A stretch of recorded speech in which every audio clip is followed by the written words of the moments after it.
Election commission ने तेजस्वी यादव को notice भेजा है सर, कारण बताओ नोटिस। अब देखिए एक बात हम आपको पूछ रहे हैं, इलेक्शन कमीशन को कोई धंधा है? हाँ? ये बीजेपी और मोदी जी ये लोग इतना कंफ्यूजन पैदा करते रहते हैं, तब तो कोई बात नहीं। कहा जाता है ना कि बोलने के क्रम में कुछ चीजें हो, तो इलेक्शन कमीशन अलाउद्दीन के चिराग है, नोटिस भेज के कौन सी ये कर देंगे। हाँ? इलेक्शन कमीशन खुदे संदिग्ध कमीशन है। अब खुद ही उन्होंने बता दिया है कि हम किसी भी परिस्थिति में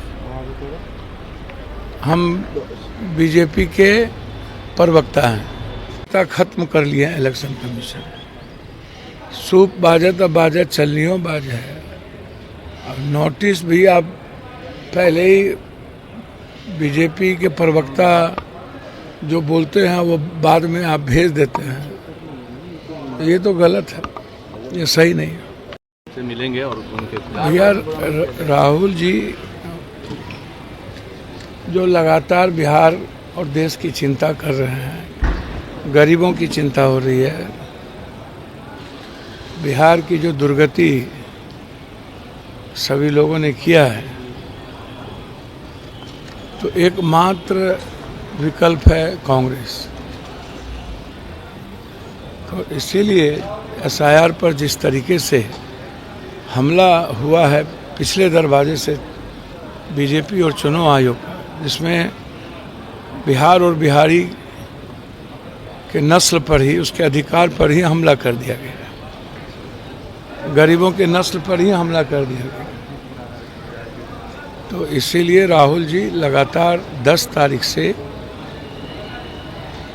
पूरे गठबंधन भी जगह जगह साथ रहेंगे।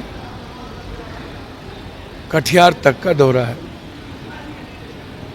कि हम किसी भी कीमत पर गरीब के आवाज़ को दबने नहीं देंगे, उसके अधिकार को छीनने नहीं देंगे, और जो पिछले दरवाजे से बीजेपी सत्ता में आना चाहती है उसको हम आने नहीं देंगे। सर 8 तारीख को अमित शाह का यात्रा फिर से एक बार बिहार में है, आ रहे हैं सर। अच्छा एक बात बताइए, सबको अधिकार है कि नहीं है अधिकार? तो करे, सब लोग अपना अपना करें।